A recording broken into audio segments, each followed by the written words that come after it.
はい、今日のお店はこちら。ここは MRT シャンダオ市3番出口から徒歩5分くらいかな。台湾風骨付きとんかつが名物のパイクー麺が有名なお店のようです。おー、相当老舗のローカル食堂のようですな。わからんけど店員さんベトナム人っぽいよね。メニューはこんな感じ。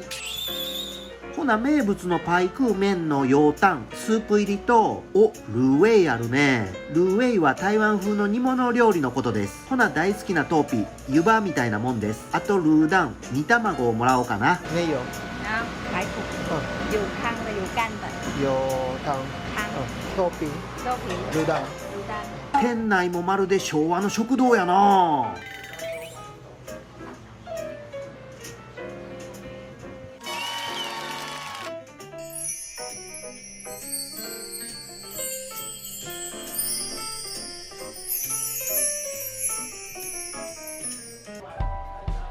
ドーン、豪快なパイクー麺やな。よっしゃ、ほな食べていくで。まずは麺からいこうか。とりあえずスープを一口。美味しい。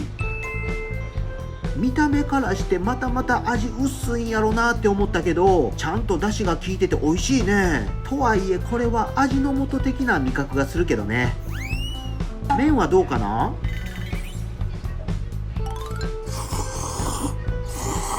おー、コシが強くてもちもちやね。ちょい細めの讃岐うどんって感じやわ。こりゃうまいで。この唐辛子がここの名物のようですな。ほな、ちょっともらってそのままスープに入れて、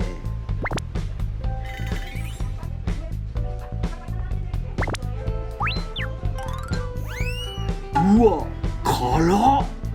こりゃ想像以上に辛かったわ。でも僕は辛いの好きやから美味しいわ。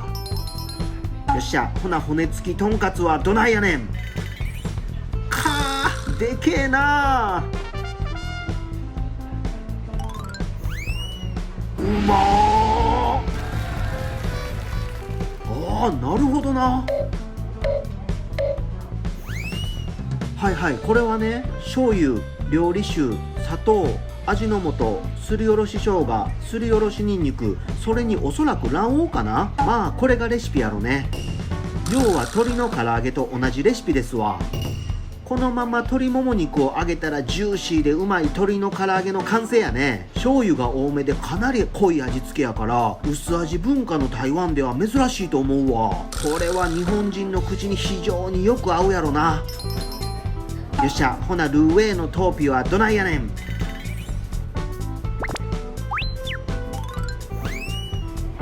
おっと、これは八角と漢方薬的な薬膳風味がきつめだぜ。まあ食えんことはないけど、どちらかといえば僕は苦手やわ。ごめん。ルーダン煮卵で外れはなし。どうもゾロです。今日も小話を一つ聞いていってよ。皆さんね、めんどくさいって感情どう思いますか？僕は百害あって一理なしだと思ってました。だってそうでしょ。めんどくさいって感情があるから人は怠けてしまうわけだから。もし人類からめんどくさいって感情を抜いたら全員一郎ですよ。そう思いませんか？昔そんな話をね、7、8年前かな、オーストラリアのシェアハウスに住んでた頃、20歳そこそこのワーホリのシェアメイトの男の子に今と全く同じ話をしたんですよ。めんどくさいって感情は難儀やでな。百害あって一理なしやと思わへん？もし人間からめんどくさいって感情を取り除けたら、それこそ全員一郎やで。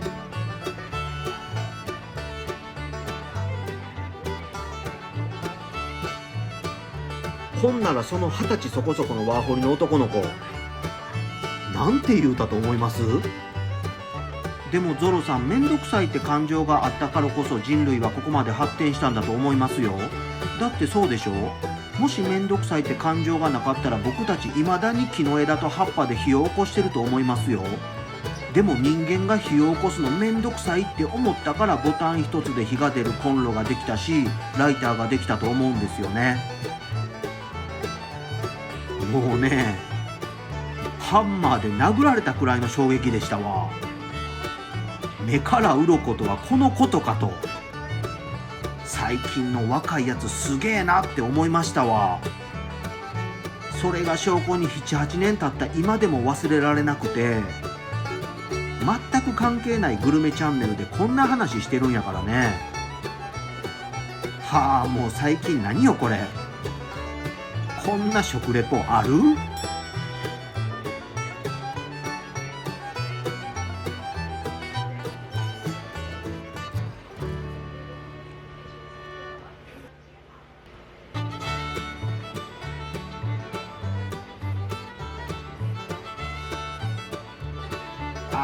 今日も腹まんや。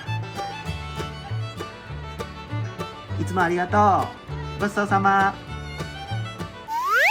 はい、食べてきました。名物のどでかい骨付きとんかつとコシが強くてもっちもちの麺がセットになったパイクー麺は95元340円と安くて美味しくて値打ちあって、これぞまさに台湾グルメですな。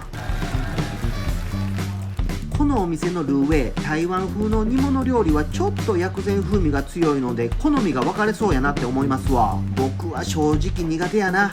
ごめん。とはいえこのボリュームで全部合わせても135元約480円とワンコイン以下で台湾の昔ながらの老舗のローカル飯を味わえるので、絶対にガイドブックには載らない地元の人たちオンリーのマニアックなお店好きな旅行者なんかには超おすすめのお店ですわ。今回は二つ星。安くて美味しくて値打ちのあるおすすめのお店です。